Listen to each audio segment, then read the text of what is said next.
இவளை மீட்டும் சங்கீதங்கள் என்னை என்னை உடைக்க.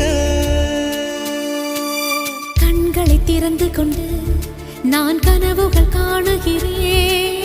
கண்களை மூடிக்கொண்டு நான் காட்சிகள் தேடுகிறேன். உன் பொன்விரல் தொடுகையிலே நான் பூவாய் மாறுகிறேன். பூமியில் நாம் வாழும் காலம் தோறும் உண்மையில் என் ஜீவன்